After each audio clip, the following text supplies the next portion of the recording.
Mambo vipi mdau wangu, karibu katika episode ya 7 ya simulizi yetu pendwa. Amani alikaa kitandani kwa muda mrefu akiangalia simu yake. Ujumbe wa mwisho ulikuwa bado uko pale, njoo nikuonyeshe hospitali. Sehemu ile ile ambayo kila kitu kilibadilika. Akili yake ilijaribu kumpa tahadhari usiende, lakini moyo wake ulitaka majibu. Saa 4 usiku, Amani alijikuta yuko barabarani. Hakumwambia mtu yoyote, hata Neema.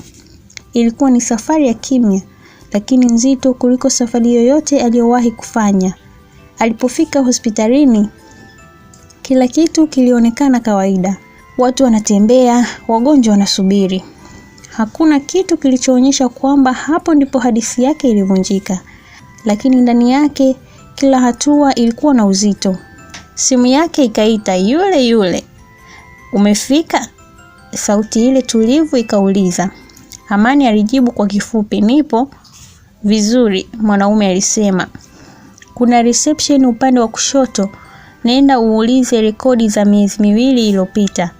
Amani alikunja uso, hii ni mchezo gani? Si mchezo, ni ukweli, mwanaume akajibu. Amani alisogea taratibu akafika reception.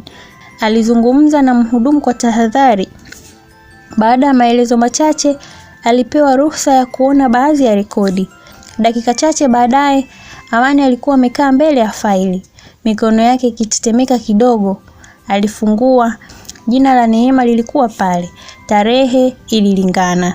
Lakini kilichomfanya ashindwe kupumua ni sehemu ya maelezo ya tukio. Patient admitted with complications following physical altercation. Amani alikunja uso. Hilo lilikuwa linaendana na alichosikia. Lakini mstari uliofuata ulibadilisha kila kitu. Reported by accompanying partner. Amani aliganda. Accompanying partner, haraka akapitia chini. Jina la mtu aliyemleta mgonjwa lilikuwa limeandikwa wazi. Lakini kabla hajalisoma vizuri, sauti ikasikika nyuma yake. Tulijua utakuja. Amani aligeuka ghafla. Tulijua utakuja. Amani aligeuka ghafla. Na hapo ndipo alipomuona kwa mara ya kwanza. Mwanaume alikuwa amesimama kwa utulivu. Amevaa kawaida. Hakukuwa na kitu cha kumtisha kwa muonekano, lakini macho yake yalikuwa na kitu kisichoeleweka.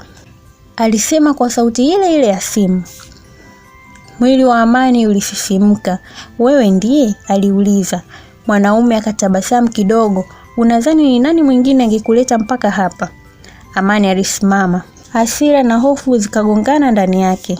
Umemfanyia nini Neema? Aliuliza. Mwanaume hakujibu moja kwa moja. Alisogea karibu kidogo.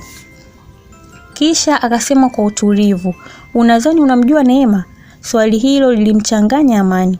Kila kitu anachokuambia. Mwanaume akaendelea, ni sehemu tu ya picha. Amani alikaza meno. Wewe ndiye unadanganya. Mwanaume akacheka, haha. Hapana, mimi naonesha tu kile kilichotokea. Kisha akainua mkono wake kidogo. Akaonyesha lile faili. Endelea kusoma, alisema. Amani alitazama tena lile faili. Akavuta pumzi.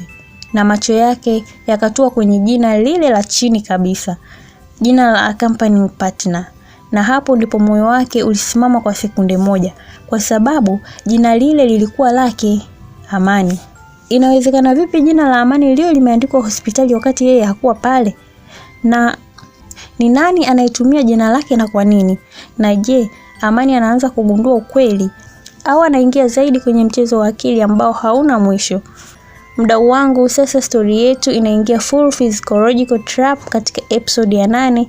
Ndipo utashuhudia hatari zaidi inayomsubiria Amani. Utata ni huu. Je, unakumbuka kila kitu kweli kilichotokea siku ile? Na kuna possibility huenda Amani mwenyewe ana kitu hajui kuhusu nafsi yake. Usikose mwendelezo wa story hii. Mtunzi ni Omar Zongo na mimi jina langu ni Sakina Bukavu.